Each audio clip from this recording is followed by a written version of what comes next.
तो hello guys, ये video रहेगा आज हिस्ट्री के class 10 topic chapter 1 nationalism in Europe पे।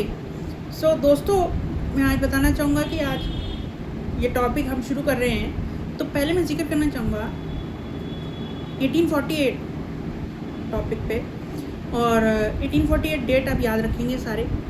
फ्रेडरिक सोरियो नाम का एक फ्रेंच आर्टिस्ट थे अपने टाइम पे, उस टाइम पे उन्होंने एक ऐसे पेंटिंग 4 सीरीज़ की पहले एक सीरीज़ निकाली, उसका नाम रखा द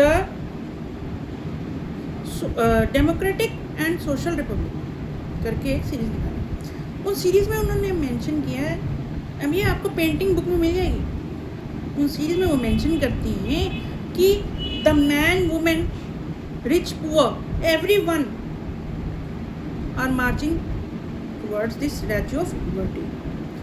ठीक है, on the foreground there lies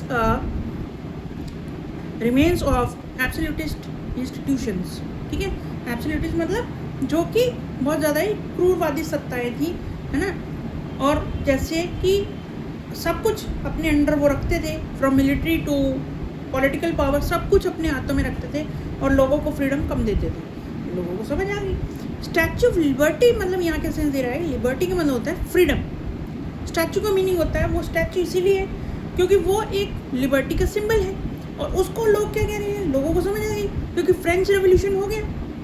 और फ्रेंच रेवोल्यूशन जब हुआ तो लोगों को समझ आ गई कि आइडिया ऑफ लिबर्टी, फ्रेटर्निटी और इक्वालिटी क्या होता है। ठीक है, तो अब लोगों को समझ आ गई फ्रीडम, अब समझ आ गई डेमोक्रेसी। ठीक है, ये होने के बाद अच्छा, अब यहाँ पे सीरीज से ध्यान से समझो। यहाँ पे लिबर्टी का जो स्टैचू है उसके एक हाथ में, लेफ्ट हैंड में कह लो या राइट हैंड में, जहाँ भी एक हाथ में ऐसे करके टॉर्च पकड़ी हुई है, टॉर्च ऐसे करके। ठीक है, टॉर्च ऑफ, इसको कहता है ज्ञान का प्रकाश। एनलाइटनमेंट का मतलब होता है जागरूकता का प्रकाश। ठीक है, और दूसरी तरफ पकड़ा हुआ है अपना charter of rights of man.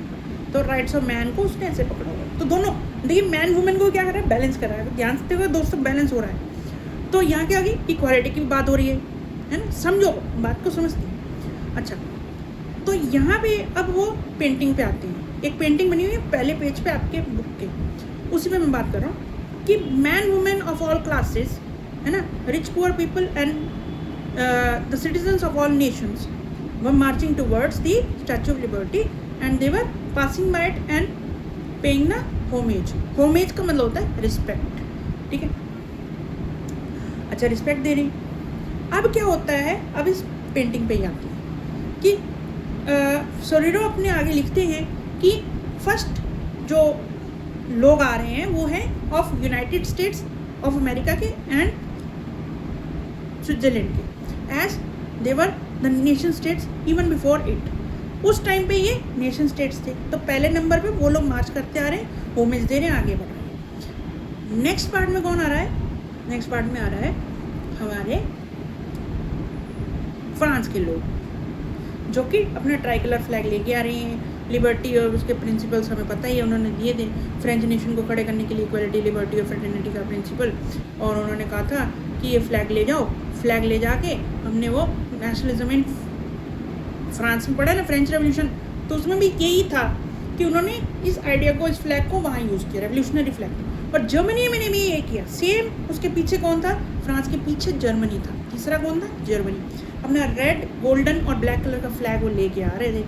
अच्छा, उस फ्लैग को उन्होंने सारे, जब जर्मन रेवोल्यूशन होने लगी, वहाँ रेवोल्यूशन जब जर्मनी में होने लगी, उसी फ्लैग को उन्होंने सारी जर्मनी में घुमाया और कहा ये फ्लैग हम तब दिखाएंगे जब इंडिपेंडेंट नेशन, इंडिपेंडेंट जर्मनी हमारे सामने बन जाएगा। बात क्लियर हो गई।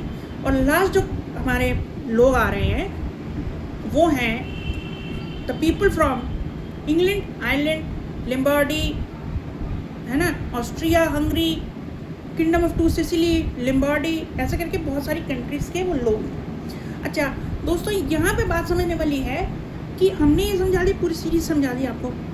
अब समझो कि ये बात है कि स्काई से, from the sky Jesus Christ there saints and the angels gaze upon the scene. Gaze मतलब they were very astonished, they were very happy, वो बड़े खुश थे। जीसस क्राइस्ट, उनके सारे संत, जितने भी महान संत हुए, एंजल्स हुई, परियां हुई, वो बड़ी खुश थी सीन को देख के। मतलब जैसे भगवान खुद ही आशीर्वाद दे रहे, ब्लेसिंग दे रहे हैं कि वाह क्या सीन है, क्योंकि वो खुश हैं सारे नेशंस में। फ्रेटर्निटी, फ्रेटर्निटी मतलब भाईचारा देख के, दोस्तों भाईचारा देख के भगवान खुश हुए कि मैंने इंसान बनाया, इंसान ने आगे इंसानियत दिखाई। देखो समझ गए, नेशन स्टेट बना रहे हैं, ठीक है। तो मतलब भगवान भी खुश हैं, जीसस क्राइस्ट भी इज सो हैप्पी। वो आपको पिक्चर में उस इमेज में दिख जाएगा। और इसमें एक और बात है एंड में मैं कहना चाहूँगा, वो ये है कि एंड में जो आइडिया है, यहाँ पे मेन पॉइंट आप समझिए, सूर्यो की सोच क्या थी, वो थी मॉडर्न नेशन स्टेट की। उन्होंने कहा क्या करना चाहिए, डायनेस्टिक ओल्ड स्टेट्स को खत्म करना चाहिए, should be finished, dynastic rule should be finished. पहले क्या होता था, पहले के टाइम में अगर मैं इंग्लिश बोलता हूँ, आई एम फ्रॉम इंग्लैंड, ठीक है, मेरा रूलर भी इंग्लिश बोलेगा और इंग्लैंड का होगा, तो मुझे पता है मेरा रूलर है, कर रहा है, मुझ पर रूल कर रहा है मुझे, लेकिन हमारे बीच कोई कॉमन बात नहीं है, कॉमन नहीं है। मैं हो सकता है रशियन हूँ, लेकिन मेरा रूलर इंग्लैंड वाला है, इंग्लिश है, ऐसे ही, ठीक है। कोई भी आप समझ लीजिए, अगर मैं रशिया में रह रहा हूँ, मैं इंग्लिश बोलता हूँ, लेकिन मेरा रूलर जो है वो रशिया बोलता है, रशियन में है, ठीक है। तो वहाँ मेरे पास उसके पास कुछ कॉमन नहीं है, ठीक है, बस मेरा एक डिसेंट बाय गॉड है, बैठा है, किंग है, रूल कर रहा है, और मेरे पास इतनी पावर नहीं है। अच्छा, अब ये concept of nation state modern state में आ गया ना, इन्होंने कहा we should be having nations created, और इसमें क्या होने लगा, लोगों की डिमांड बढ़ने लगी, लोगों ने कहा यार अब तो हमें बुद्धि आ गई है, अब तो हमें रेवोल्यूशन समझ आ गया, अब क्या करते हैं, मॉडर्न स्टेट बनाते हैं जिसमें एक सेंट्रलाइज्ड कंट्रोल होगा, सेंट्रलाइज्ड गवर्नमेंट होगी, ठीक है, एंड टू डायनेस्टिक रूल होगा, खत्म होगा किंग रूल। उसके बाद थर्ड क्या होगा, एक यूनिफाइड टेरिटरी मिलेगी। फोर्थ क्या होगा, सॉवरेन कंट्रोल होगा। फिफ्थ क्या होगा, पहले तक तो जो लोग लैक करते थे वो क्या था कि लैंग्वेज कॉमन नहीं थी, हमारा कल्चर कॉमन नहीं था।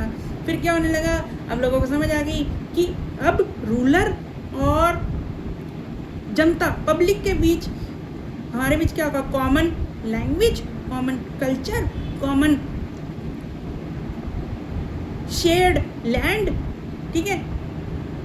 We will be all together, we will work together and form nation state. और क्या होगा, मॉडर्नाइज स्टेट होगी, ठीक है ना, सॉवरेन कंट्रोल, अपनी टेरिटरी पे कंट्रोल होगा तो कोई किसी को मारेगा नहीं, शेयर्ड कल्चर होगा, कॉमन लैंग्वेज होगी, ये याद रखना है, तो क्या बन जाएगा, नेशन स्टेट बन जाएगी। इसी की तो डिमांड हो रही है, इसी की तो डिमांड इस बुक में हो रही है, नेशन स्टेट। तब तक अब नेशनलिज्म का आइडिया ऐसे नहीं है कि ये एक आइडिया है, कैसे फौज हुआ लोगों के अंदर, वो ऐसे हुआ थ्रू स्ट्रगल्स, ठीक है, through songs, through different ideas, through books, through novels, ठीक है, एंड डिफरेंट रेवोल्यूशंस, है ना, रिवोल्ट्स, इसके जरिए हुआ। तो आने वाले वीडियोस में मैं आपको और चैप्टर समझा दूंगा।